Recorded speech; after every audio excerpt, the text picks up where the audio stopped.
Bonjour à tous. Dans la vie, ça nous est arrivé d'avoir affaire avec des choses qui nous ont l'air très importantes, des choses qui brillent, des choses qui sont grandes. Et des fois, avoir affaire avec des choses qui sont simples, qui n'ont pas l'air d'avoir une grande importance, qui sont petits. Dans le judaïsme aussi, il y a des choses qui ont l'air plus importantes, plus brillants, plus en avant, et des choses qui ont l'air plus petits. Et des fois, on se dit, ces choses-là, peut-être il ne faut pas donner beaucoup d'attention. Aujourd'hui, voyons ensemble une sikha du Rabbi qui va nous dire comment dans ces petites choses et dans ces choses qui ont l'air de pied, mais en vérité, ces choses qui ont l'air de pied, c'est le kabbalatol, recevoir le joug de Dieu, ça passe avant tout et c'est la base de tout.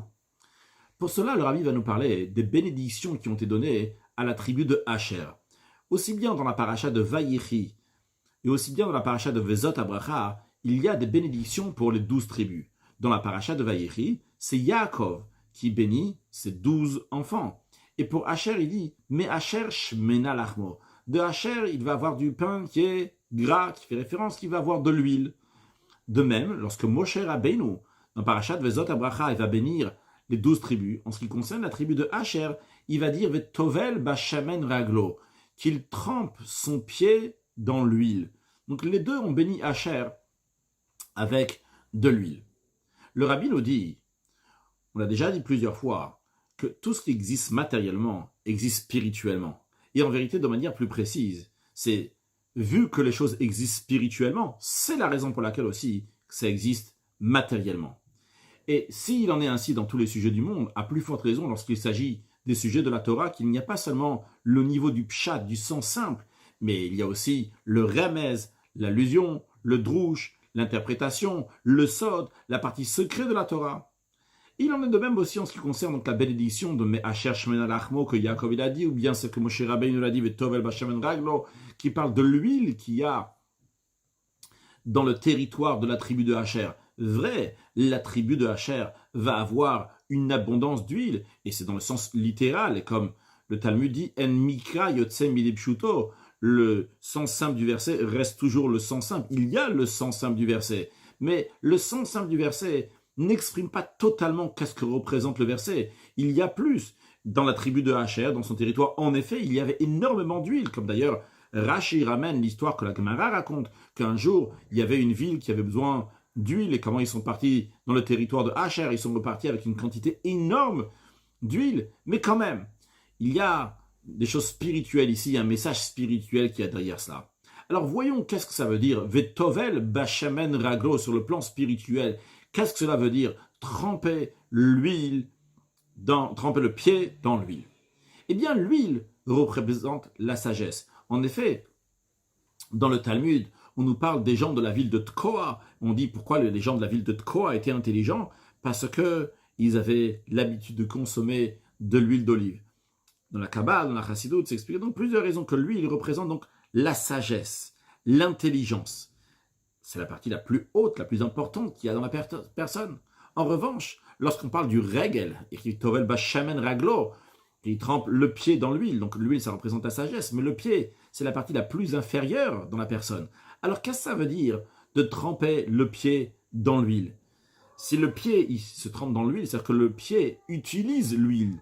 C'est-à-dire que bien que extérieurement, superficiellement, le pied c'est le niveau le plus inférieur, mais quand même, le pied, il a un plus, il a quelque chose de plus, à tel point que même la sagesse, l'huile, n'arrive pas à ce niveau-là. Et c'est la raison pour laquelle que le pied utilise l'huile. C'est-à-dire que le pied, si quelqu'un il utilise quelque chose, il est plus important que la chose qu'il utilise. Donc si le pied il utilise l'huile, ça veut dire que le pied il est plus important que l'huile. C'est-à-dire que le pied il a un point sur lequel il est plus important que l'huile, à tel point qu'il utilise l'huile. Donc le pied, le niveau le plus inférieur de la personne, a une supériorité donc par rapport à la sagesse, à la compréhension qui est le niveau le plus supérieur de l'homme. Avant d'expliquer ça, voyons à noter que cette chose-là existe aussi en ce qui concerne à l'époque messianique. Il y a écrit que Ve'amdu raglav bayomao ala razetim, que ce jour-là, lorsque Mashiach va venir, les pieds de Dieu, c'est une image évidemment, vont se tenir sur le mont des Oliviers. Alors voyons, nous jusqu'à présent on a parlé de l'huile. L'huile, on a dit donc ça fait référence à la sagesse. D'où vient l'huile? Ça vient des olives. Donc, c'est-à-dire que l'olive, c'est la source de la sagesse. Quand on parle du mont des oliviers, c'est la source de la source, c'est le plus haut. Toute la sagesse, elle vient de là, de là-bas que viennent même les olives. Donc, Har HaZeitim, le mont des Oliviers, représente un niveau très très haut. Et pourtant, on nous dit que les pieds vont être sur le mont des Oliviers. Encore une fois ici, on voit cette particularité que les pieds sont plus hauts que l'huile, que les pieds sont plus hauts que donc la source de l'huile, bien que c'est seulement des pieds. Qu'est-ce que ça veut dire sur le plan spirituel? Ok, on a dit, ça veut dire la sagesse et le pied. Donc la partie la plus haute et la partie la plus basse. Mais dans le service de Dieu, qu'est-ce que cela veut dire? Eh bien, il y a deux manières de servir Dieu. Une manière, c'est de servir Dieu avec de l'huile, quand on dit de l'huile avec la sagesse. C'est que la personne, il étudie la Torah, il accomplit les commandements de Dieu. Pourquoi? Parce qu'il comprend, parce qu'il a un goût dans ça. Mais le pied, c'est lorsqu'il est en train de servir Dieu. Parce que Dieu, il a dit, ce qu'on appelle Kabbalatol, recevoir le jour de Dieu. Alors vrai que recevoir le jour de Dieu, le pied, c'est le niveau le plus inférieur. La personne, elle n'a pas de plaisir, elle n'a pas de sentiment, elle n'a pas de vitalité dans ça. C'est juste Kabbalatol, c'est juste recevoir le jour de Dieu. Mais quand même, il y a une supériorité dans le service de Dieu sur ce point-là. Pourquoi? Parce que recevoir le jour de Dieu, il a un sujet plus haut. J'ai dit pourquoi, le pourquoi, on va le voir dans quelques instants. Mais avant de voir donc le pourquoi, juste à noter qu'on voit aussi matériellement, comme on a dit tout à l'heure, que toutes les choses matérielles découlent du spirituel. Matériellement aussi, on voit qu'il y a une supériorité au pied par rapport à la tête. Le pied complète la tête. La tête n'est pas parfaite, la tête ne peut pas aller dans un endroit s'il n'y a pas le pied. On a besoin de la tête, bien évidemment que le pied il a besoin de la tête, mais la tête aussi il a besoin du pied, comme l'Adbour Azakan il explique dans l'Ikut Torah Parashat Nitzavim.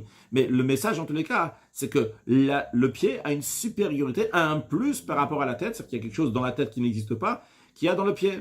Alors pour comprendre cette particularité, qu'est-ce qu'il y a de spécial dans le pied qui a un plus même par rapport à la tête?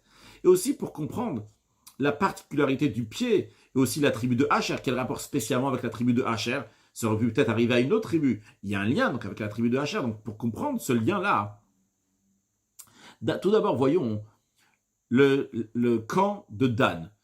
La tribu de Asher faisait partie du camp de Dan. Expliquons un peu plus. Lorsque le peuple juif était dans le désert, il y avait 4 camps. C'est-à-dire, bien qu'il y avait 12 tribus, mais ces 12 tribus étaient partagées en 4. Il y avait plusieurs camps. Et le dernier camp, celui qui était tout derrière tout le monde, c'était le camp de Dan. Dans le camp de Dan même, il y avait 3 tribus. Il y avait la tribu de Naphtali, la tribu de Asher et la tribu de Dan. Donc Asher faisait partie du camp de Dan. C'est quoi la particularité du camp de Dan? La Torah dit qu'il était Me'asef lechol hamachanot. Il rassemblait tous les camps. Qu'est-ce que ça veut dire qu'il rassemblait tous les camps? Nos sages expliquent que la tribu de Dan marchait derrière tous les camps et par cela, donc, ils trouvaient tout ce que les gens avaient perdu, tout ce que les camps qui étaient devant, ils avaient perdu. Eh bien, eux, ils étaient derrière, donc ils voyaient ce qui était perdu, donc ils les rendaient au camp de devant. En d'autres mots, qu'est-ce que cela veut dire? Vrai que la tribu de Dan était à la fin, il est plus bas que tout le monde, un peu dans l'idée du pied qu'on a dit, c'est le plus bas, c'est le dernier, il est tout au bout de l'accueil, il est tout au bout de tous les camps. Mais finalement, bien qu'il était tout au bout, et bien pas seulement finalement, mais parce qu'il était au bout de tout au fond, c'est la raison pour laquelle il avait cette possibilité-là aussi de ramener ce que les gens ils avaient perdu, ce que les autres camps avaient perdu, même ceux des camps qui étaient tout devant. Qu'est-ce que ça veut dire sur le plan spirituel? Parce qu'encore une fois, on a dit que tout ce qui est matériel découle du spirituel.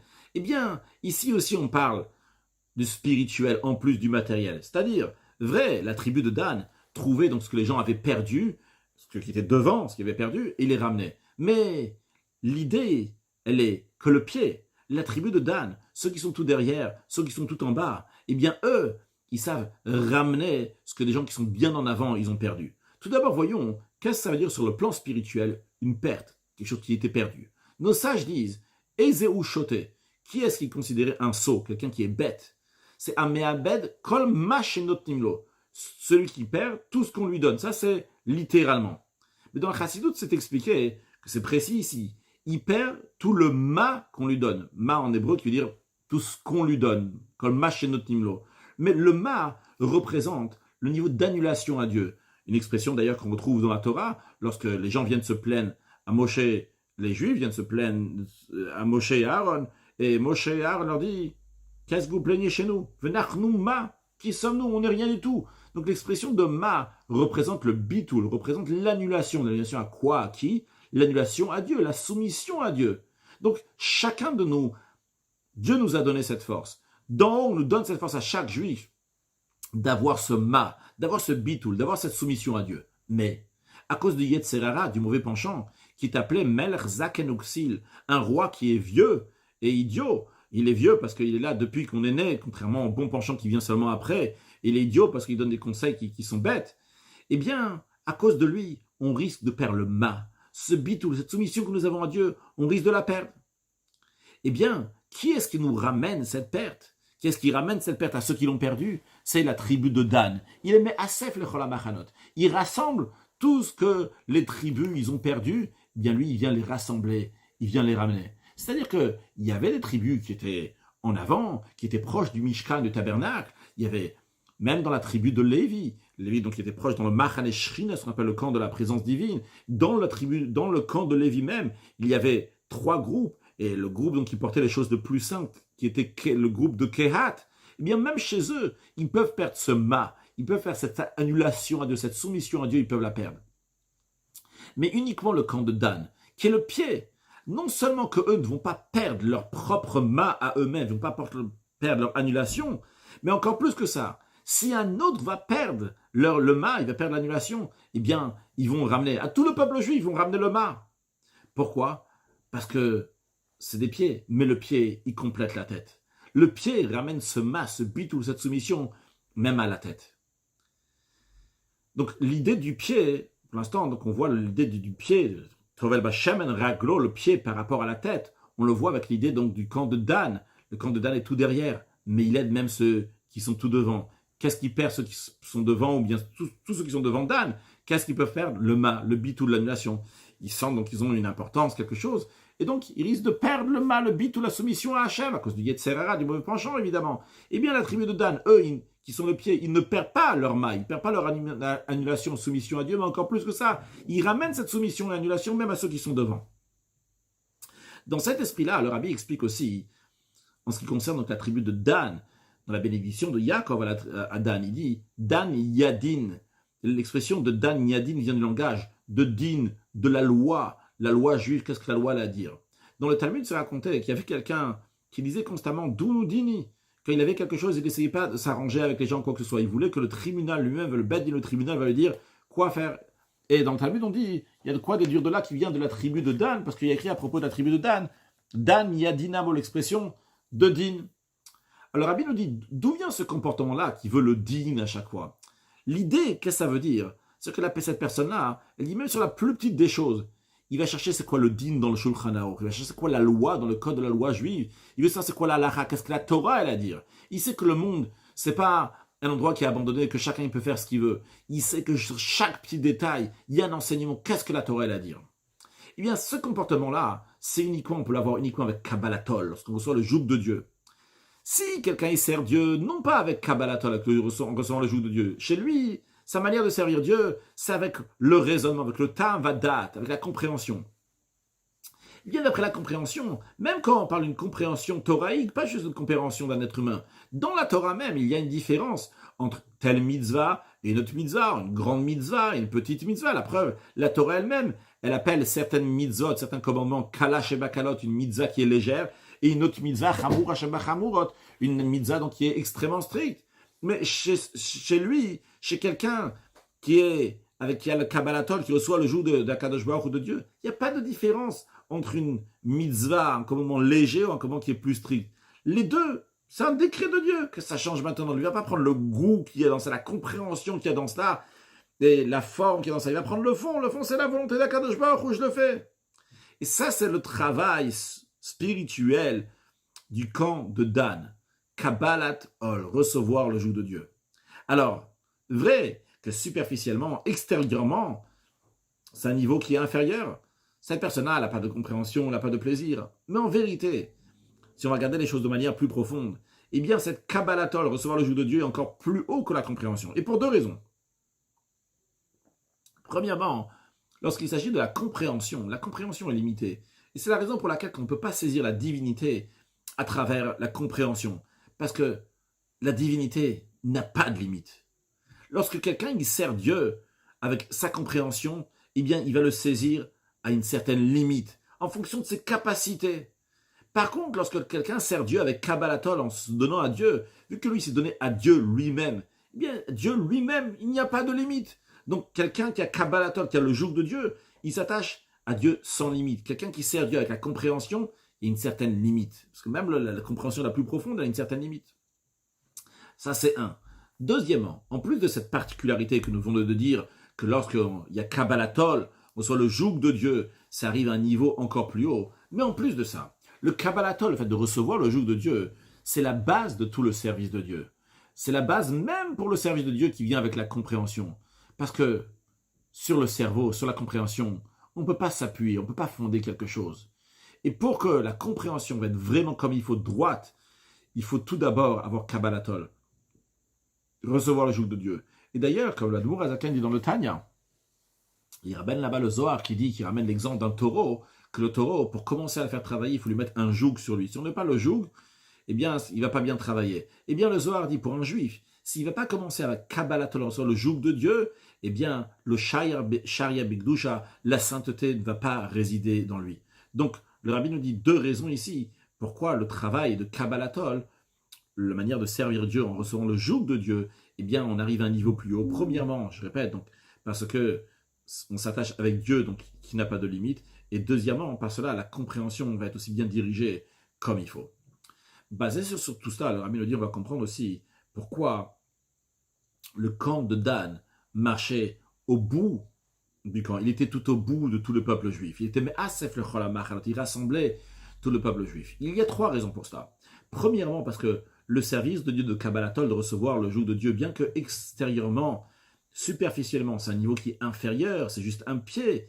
Et vu que leur travail spirituel donc était à la fin, c'est la raison pour laquelle que eux aussi donc ils étaient à la fin matériellement. De la même manière que spirituellement, ça a l'air que c'est au fond, c'est en bas. Et donc sur le plan spirituel, on va dire que c'est au fond, c'est en bas. De la même manière aussi, sur le plan matériel, ils étaient au fond, ils étaient les derniers. Deuxième raison pourquoi le camp de Dan il était au bout, parce que cette annulation, cette soumission à Dieu qui découle uniquement de Kabbalatol, de recevoir le joug de Dieu, eh bien, ça donnait la force à tous ces gens-là, donc qui étaient à la fin, tout au bout, qui rassemblaient tous les camps, même les gens qui étaient faibles du peuple juif. Mais bien que ces gens-là, donc ceux du camp de Dan, ils devaient être loin du Mishkan, le tabernacle, le sanctuaire, il était en avant, et eux, ils doivent être tout au bout. Mais qui est-ce qui est capable de se mettre tout au bout?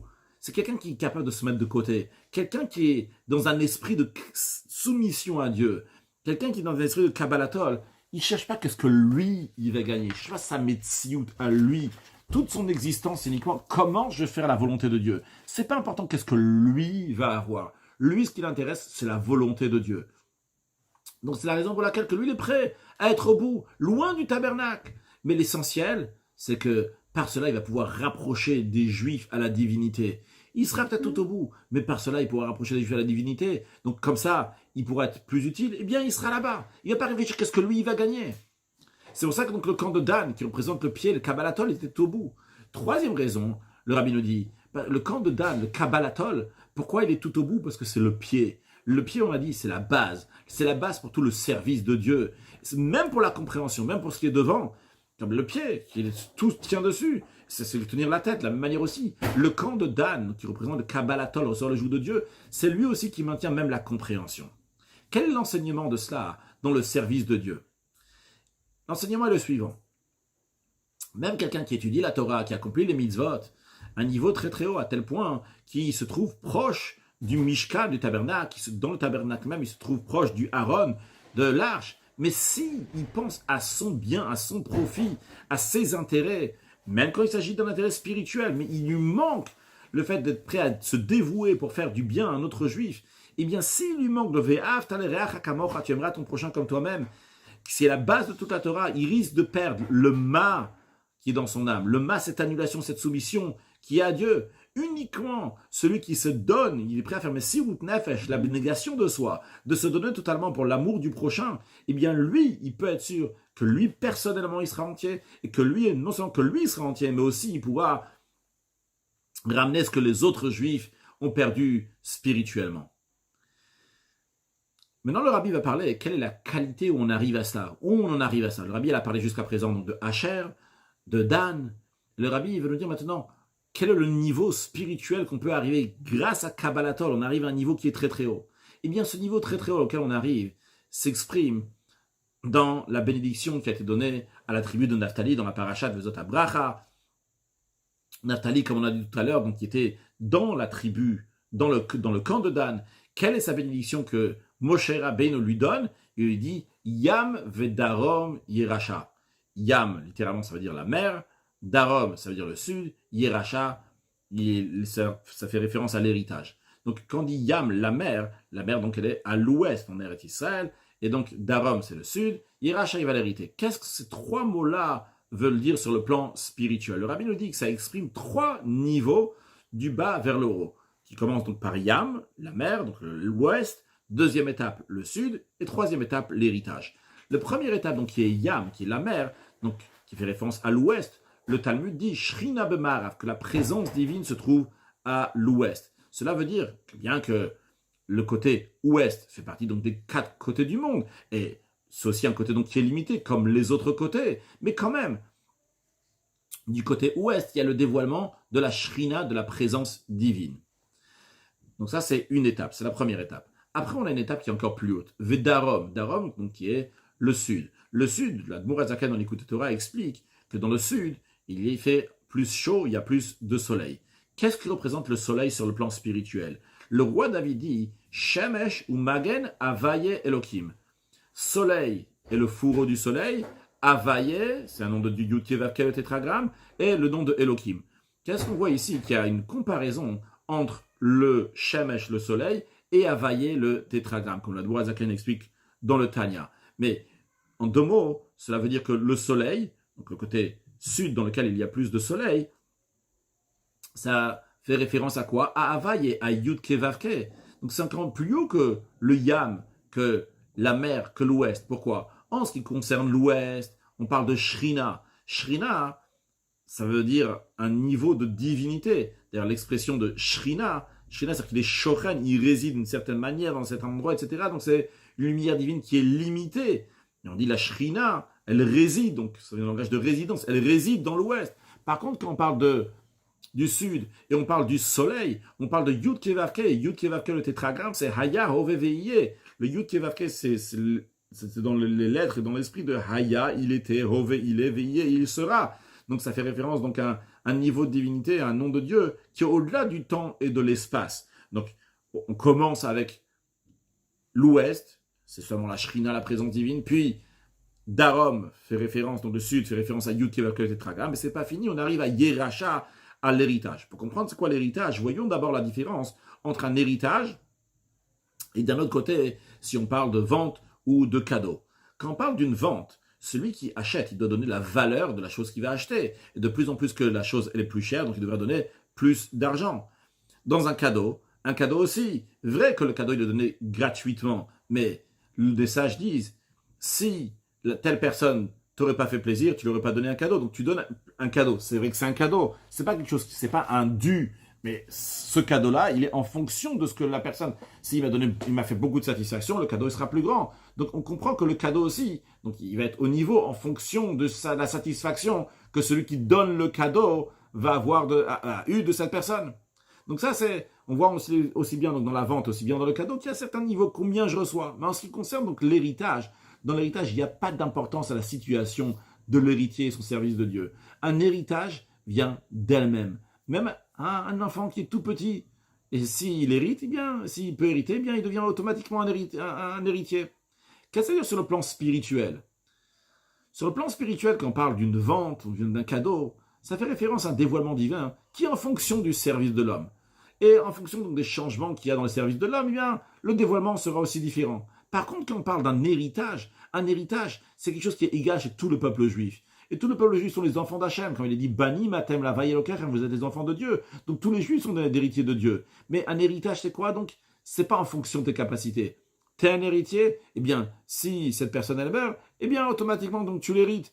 Quelle que soit ta situation, sur le plan spirituel, ça ne change pas maintenant quelle est ta situation.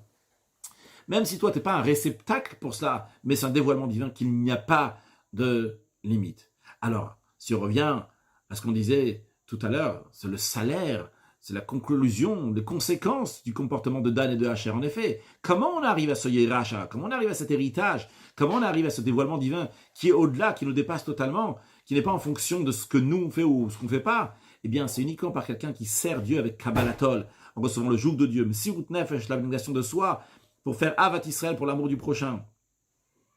Comme on a expliqué avant, que par le travail, logique, si quelqu'un il sert Dieu, donc logiquement, il peut saisir la divinité, mais uniquement une divinité qui est limitée, en fonction donc de la grandeur de sa compréhension, qu'est-ce qu'il a les capacités, donc ce qu'il peut capter dans son cerveau. Par contre, la Kabbalatol, recevoir le joug de Dieu, c'est se donner totalement à Dieu, comme Dieu il est. Pas comme moi je suis, comme ce que moi je peux prendre, mais comme Dieu il est. Donc ça n'a pas de limite. Et bien que l'héritage se trouve chez chaque juif, comme on a dit tout à l'heure, que chaque juif c'est un enfant de Dieu, donc chacun il hérite ça. Mais ça risque d'être caché, comme on a dit, que Ézéu Choté, il y a quelqu'un qui est sot. Le sot, il perd Machénotim, il perd ce qu'on lui donne, il perd le ma, cette soumission-là. Mais quand quelqu'un il a le Kabbalatol, il reçoit le joug de Dieu, et bien par cela, ça se dévoile chez lui, ce grand dévoilement divin. Maintenant, le rabbi continue à nous dire que dans le camp de Dan même, Asher, où est-ce qu'il était situé? On a dit qu'il y avait 3 tribus là-bas, il y avait Naphtali, Asher et Dan. Donc Asher, il était en plein milieu, non pas dans les extrémités. Dans l'expression de la Gemara que le rabbi reprend, Emtsai Meshubar, celui qui est au milieu, donc le Meshubar, c'est le meilleur, qui représente la pnimiout, la partie intérieure du pied, c'est-à-dire dans le pied même.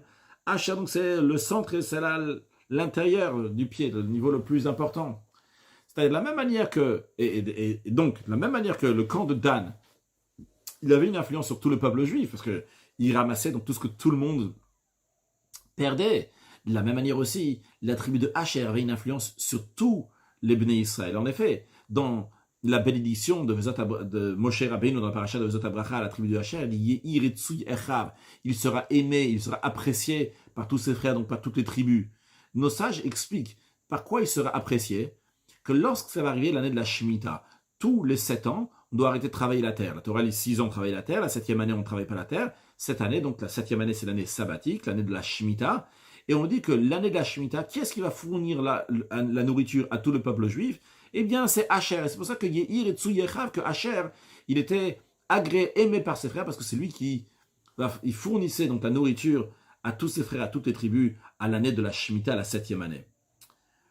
Ok, donc on voit un point commun ici entre Dan et Asher. Dan, la tribu de Dan, donc, il ramassait tout ce que les gens avaient perdu matériellement, spirituellement, comme on l'a expliqué, et la tribu de Asher aussi, il avait une influence sur tout le peuple juif. Quand est-ce? L'année de la Shemitah, il y a besoin de nourriture. Qui est-ce qui va nourrir la tribu de Asher? Très bien, mais le rabbi nous dit, ok, on a compris, il y a un point commun entre Dan et Asher, mais il faut comprendre le lien entre ce que Asher il est en train de donner à tout le monde, la tribu de Asher est en train de donner à tous ses frères, quel rapport avec l'année sabbatique? Ça, c'est une question. Deuxième question, le rabbi dit, à propos de la Shemitah, la Torah dit, si vous, les Juifs, vous allez vous demander la question, mais qu'est-ce qu'on va manger? On est la 6e année, on ne va pas travailler la 7e année, qu'est-ce qu'on va manger les années à venir? Eh bien, Dieu, il dit, j'ordonne ma bénédiction, il y aura suffisamment de quoi manger, vous allez manger la 6e année, la 7e année, la 8e année, jusqu'à la nouvelle récolte. Le rabbi dit, vu que la Torah, elle dit qu'il y a cette bénédiction-là, hein, dans ces cas-là, la bénédiction, elle devrait être pour tout le peuple juif. Pourquoi le peuple juif a besoin de la tribu de Asher? Tout le monde reçoit cette bénédiction de Dieu. Alors pour comprendre cela, le rabbi nous dit, qu'est-ce que représente cette année sabbatique? D'ailleurs, l'année où le rabbi l'a dit la Sira, c'est en Tafshin Yutet, en 5719, qui correspond à 1958, c'était donc une année sabbatique, c'était l'année de la Shemitah. Eh bien, qu'est-ce que représente donc cette année, donc la 7e année, l'année sabbatique? C'est expliqué dans les versets. Le verset, il dit, la nécessité que la terre ne va pas travailler, qu'on ne va pas labourer, etc. Il y a écrit Becharish ou Bekatir Tishbot, que tu vas t'abstenir donc de labourer et de semer.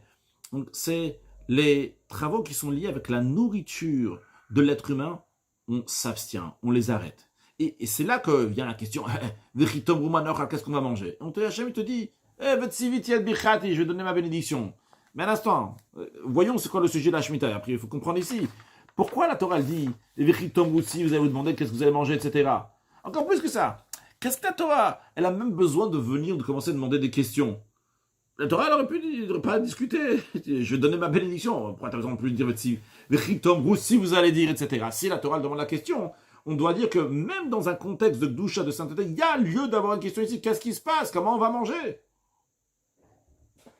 Le rabbi nous dit en effet, ce que la Torah veut te dire ici, la particularité de l'année sabbatique, c'est pas par le fait que les choses vont s'arranger comme ça de manière de manière normale, qu'il n'y a pas de question.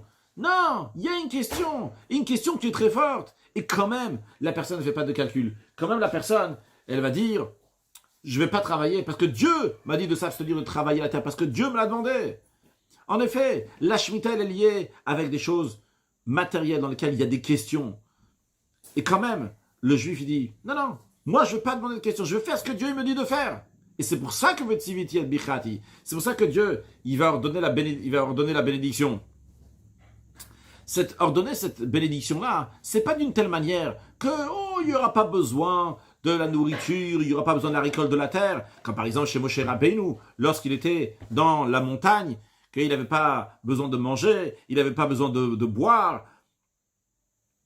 Ce n'est pas non plus de manière qu'on va manger la 6e année et on sera rassasié après pour toute la 7e année, quand par exemple c'était avec le prophète Élie, que Dieu lui a envoyé de la nourriture, et comme ça cette nourriture restait dans son estomac pendant 40 jours, et donc il avait la force de cette nourriture pendant 40 jours sans avoir besoin de manger. C'est pas ça l'année sabbatique, non. Vetsivit yel bichati, Dieu, je vais ordonner ma bénédiction de manière qu'il va y avoir de la nourriture, il y aura du pain, de la nourriture dans la 7e année même.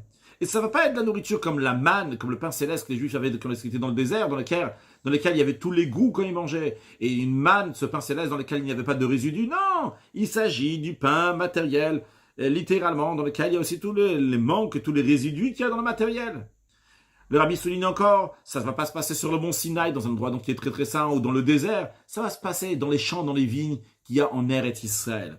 Ce que le rabbi veut souligner ici, c'est que bien que c'est des choses qui sont liées avec le matériel. Et passant le gashun, le khumriut, la partie grossière de la matière, à tel point qu'il y a une question, qu'est-ce qu'on va manger? Quand même, l'homme, il fait la mitzvah, il fait ce que Dieu lui a demandé, Kabbalatol, en recevant le joug de Dieu. Et c'est la raison pour laquelle, qu'en conséquence, Dieu dit, je vais donner ma bénédiction. Comment je vais donner ma bénédiction?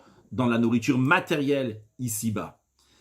Il en est de même aussi, en ce qui concerne le fait, bien que il est dit à propos de la Shemitah, l'année sabbatique Veshavta Haaretz Shabbat Hashem, que la terre va se reposer, donc l'année sabbatique pour Hashem, comme il est dit à propos du Shabbat. Il est dit donc 6 jours tu vas travailler, le 7e jour c'est le Shabbat, le 7e jour de la semaine. De la même manière aussi, 6 années tu vas travailler, le 7e année tu vas te reposer. Mais quand même, en ce qui concerne l'année sabbatique, tous ces jours-là de l'année, c'est des jours qui sont profanes, non pas comme Shabbat. Shabbat, on n'a pas le droit de travailler. C'est même pas comme le jour de fête, que les jours de fête, Yom Tov, on a le droit au moins, donc les travaux qui sont liés avec Melechet Ochel Nefesh, qui nécessite pour la nourriture qu'on a le droit de faire, et uniquement les autres travaux sont interdits les jours de fête. Non, lorsqu'il s'agit de l'année sabbatique, tous les travaux sont permis de faire.